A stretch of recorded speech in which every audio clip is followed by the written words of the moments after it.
So guys again welcomes to Shubham Chhatrawat channel. तो ये हमारा एंगल एंड मेजरमेंट का lecture number 3। Okay, so previous lecture attend कर लो, फिर इसमें आ जाओ आप लोग। तो आज का जो हमारा टॉपिक है इसमें का वो है regular polygon. What is a regular polygon? मैं आपको इजी डेफिनेशन बताऊंगा कि ऐसा शेप जिसके अंदर सेम साइड होती है, मतलब जितनी भी साइड होगी वो सारी की सारी क्या होगी, सेम होगी, और जितने भी एंगल होंगे वो सारे के सारे सेम होंगे। Okay, so this is called regular polygon. क्या क्या हो सकता है सर? स्क्वायर हो सकता है जिसकी सारी साइड सेम है, सर पेंटागोन हो सकता है, सर हेक्सागोन हो सकता है, सर हेप्टागोन होता है। तो इनको कैसा पढ़ेंगे हम लोग? Regular pentagon, regular hexagon, regular heptagon, जिनकी साइड्स क्या होगी, सारी की सारी सेम होगी और एंगल्स भी क्या होंगे, सेम होंगे। Is it clear?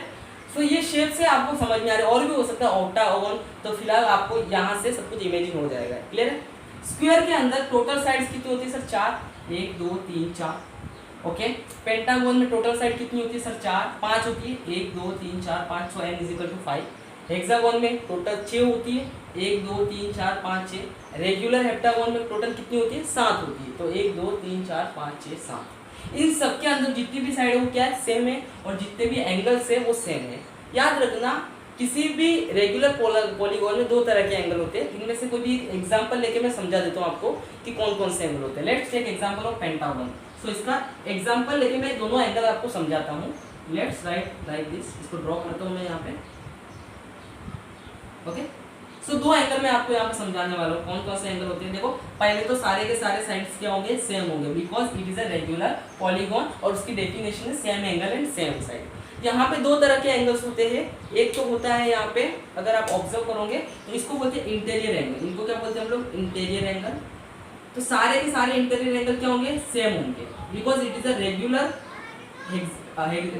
Pentagon, because regular polygon का डेफिनेशन ही यही है। तो सारे के सारे इंटीरियर एंगल क्या होंगे? सेम होंगे। तो यहाँ पे एक्स क्या रिप्रेजेंट कर रहा है सर? यहाँ पे रिप्रेजेंट कर रहा है इंटीरियर एंगल, इंटीरियर एंगल। और दूसरा जो एंगल होता है उसको हम लोग बोलते हैं एक्सटीरियर एंगल। तो वो कैसा ड्रॉ करते हैं? देखो, ये जो भी साइड है आपको उनको एक्सटेंड करना है इस तरीके से। जितनी भी साइड है उनको थोड़ा थोड़ा क्या करना है आपको? ऐसे एक्सटेंड करना। दिख रहा है आपको? इसको मैं ऐसे ऐसे एक्सटेंड करूंगा, सेम इसको ऐसे, इसको ऐसे। इनको बोलते हैं हम लोग एक्सटीरियर एंगल। इन सबको एंगल को क्या बोलते हैं हम लोग?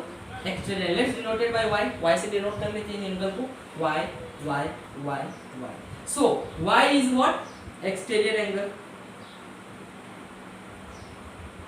तो सारे के सारे जितने भी एंगल होंगे वो क्या होंगे? सेम होंगे। Is it clear? Exterior angle भी सेम होंगे, इंटीरियर एंगल भी एक दूसरे से सेम होंगे, और एक्सटीरियर एंगल भी एक दूसरे से सेम होंगे। सारी की सारी साइड सेम होंगी, तो सबके लिए same condition. Is it clear? आप देख लो ना, स्क्वायर को अच्छी तरह से देखोगे, आप ऑब्जर्व करोगे सर, स्क्वायर के अंदर जो इंटीरियर एंगल होता है सर 90 डिग्री, हमें पता है सर। अगर एक्सटीरियर एंगल भी देखोगे तो स्क्वायर के अंदर 90 डिग्री ये होता है, तो ये भी 90 डिग्री, ये भी 90 डिग्री, और ये भी 90 degree.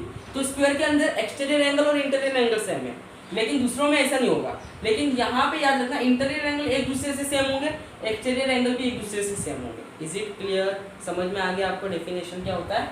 Same angle. So internal angle सब सेम होंगे और एक्सटर्नल एंगल भी सेम होंगे, जो भी होगा। समझो एक्सटीरियर एंगल ये वाला 30 डिग्री, इंटरनल एंगल तो ये भी 30, ये भी 30, ये भी 30, ये भी 30। समझो यहाँ पे एक्सटीरियर एंगल ये 40 डिग्री है, तो ये भी 40, ये भी 40, ये भी 40, ये भी 40। आया समझ में? इस तरीके से। Is it clear? सो हम लोग अब क्या करेंगे, एक्सटीरियर एंगल और इंटीरियर एंगल का रिलेशनशिप समझते हैं अच्छी तरह से। Let's do this. कैसे समझेंगे? यहाँ पे देखो, एक तो बात याद रखनी है, जितने भी एक्सटीरियर एंगल है हमारे पास, y y y y y, जितने भी एक्सटीरियर एंगल है, तो याद रखना sum of all exterior angle, sum of all exterior angle in regular polygon, मैं ऐसे लिख रहा हूँ, पॉली लिख रहा हूँ उसे, which is equal to 360 degree. क्या लिखा है मैंने? Sum of all exterior angle in regular polygon, वो कितना होता है? 360 डिग्री के बराबर होता है। तो इसका फॉर्मूला कैसे तैयार करेंगे बच्चों? यहाँ पे देखो, ये है हमारा स्क्वायर, तो इसके अंदर एक्सटीरियर एंगल ये, एक वाला ये हो गया, दूसरा ये हो गया, और चौथा ये हो गया। तो टोटल कितने एंगल्स हो रहे हैं? टोटल हो रहे सर 90 डिग्री एक एंगल है। टोटल एंगल कितने होंगे सर? 4 एंगल है, 1 2 3 4, और चारों को मिलकर ऑब्वियसली हो रहा है कि 360 डिग्री। तो वैसे आप किसके साथ भी करो तो भी 360 डिग्री होने वाला है। तो मैंने किसका यूज किया? मैंने यूज किया स्क्वायर का।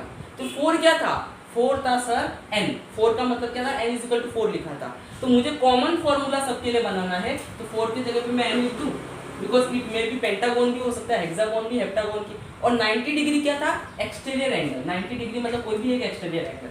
सो 90 डिग्री पे जगह पे लिख दो एक्सटीरियर एंगल। ओके, समझ में आ गया? N into exterior angle must be 360 degree. Is it clear? अगर मैं बात करूं पेंटागोन की, तो पेंटागोन के लिए एक्सटीरियर एंगल कितना होगा? तो मैं क्या करूंगा, डिवाइड बाय 5 कर दूंगा, एन को इधर लेके जाऊंगा, एक्सटीरियर एंगल मिल जाएगा मुझे मतलब यहाँ पे y मिल जाएगा। एक y का वैल्यू कितना होगा? सारे y मिल जाएंगे कि नहीं? सब सेम ही होते। समझ में आ गया? This is the formula of exterior angle.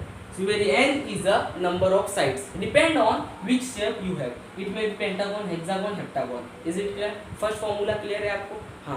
अभी दूसरे फॉर्मूले की तरफ बढ़ते हैं। दो डायग्राम में मिटा देता हूँ, आपको समझ में आ गया। हेक्सागोन क्या होता है? जिसके 6 साइड होते हैं। हेप्टागोन क्या होता है? जिसके 7 साइड होते हैं। ऑक्टागोन क्या होगा? जिसके 8 साइड होते हैं। Is it clear? Next move again an exterior. अब यहाँ पे ऑब्जर्व करो अच्छी तरह से। एक्स हो गया यहाँ पे इंटीरियर एंगल, एक्स हो गया यहाँ पे इंटीरियर एंगल, और वाई हो गया यहाँ पे एक्सटीरियर एंगल। तो मैं इसको ऐसे ड्रॉ कर रहा हूँ, ठीक है? यहाँ पे x और यहाँ पे y।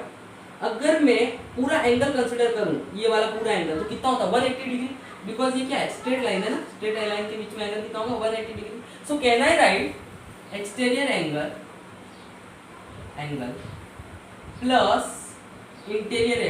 Plus interior angle which is equals to 180 degree. हाँ सर लिख सकते हो, बिकॉज x प्लस वाई दोनों मिलके 180 बन रहे। Is it clear? सो कह रहा है x plus y which is equals to 180 degree. आया समझ में? तो आपने यहाँ से एक्सटीरियर एंगल फाइंड कर दिया। वो एक्सटीरियर एंगल आप यहाँ पे पुट करोगे तो आपको इंटीरियर एंगल मिल जाएगा कि नहीं? ओके, तो मिल जाएगा। ये फॉर्मूला मत याद रखो, यही रखो, नाम भी अच्छा रहेगा, ठीक है ना?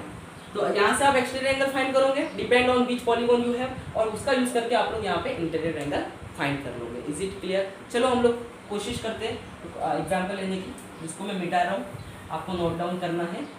लेट्स से आपके पास एग्जाम्पल 1 है ऑक्टागोन। बच्चों क्या है? ऑक्टागोन। क्या डायग्राम बनाने की जरूरत है? सर नहीं। ऑक्टागोन मतलब कितनी साइड होगी? सर टोटल 8 साइड होगी। तो कहना है write n is equals to 8। हाँ सर आप लिख सकते हो, n इज इक्वल्स टू क्या हो जाएगा? 8 हो जाएगा। Now you have to find exterior angle of octagon. तो इसका यूज करो, n into exterior angle must be equals to 360 degree. जितने भी टोटल एक्सटीरियर एंगल है, तो n into exterior angle which is equals to 360 degree. तो मैं क्या करूंगा यहाँ पे, exterior angle of octagon which is equal to 360 divide by n। What is the value of n for octagon? Sir वो होता है 8। तो 360 डिवाइड बाय 8। तो आपको यहाँ से 8 से डिवाइड करने के बाद आंसर मिल जाएगा। तो 8 4 जा कितना हो जाएगा? 32। तो यहाँ पे लिख ली, तो 8 4 जा 32, और यहाँ पे कितना बचेगा बाद में? 32 के बाद में बच जाएगा यहाँ पे 4, तो यहाँ पे 40, तो 45 डिग्री।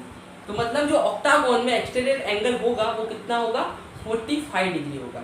तो आप सारे एक्सटीरियर एंगल को ऑक्टागोन कैसे बनेगा, तो ट्राई करता हूँ मैं बनाने की थोड़ी सी। यहाँ पे इस तरीके से, फिर ऐसे, फिर ऐसे। दिख रहा है आपको? Total side 1 2 3 4 5 6 7 8। हाँ बन गया, ठीक है। इसका एक्सटीरियर एंगल ये होगा, सर ये होगा, और कौन सा होगा? देखो सर ये होगा, सर ये होगा, सर ये होगा, सर ये, और ये सबको ऐड करो, ये 45 डिग्री, ये भी 45 डिग्री, ये भी 45 डिग्री। तो सारे 45 डिग्री को ऐड करूंगा, 360 हो जाएगा according to this formula. Is it clear? मिल गया exterior angle. Now you have to find interior angle. What is the interior angle?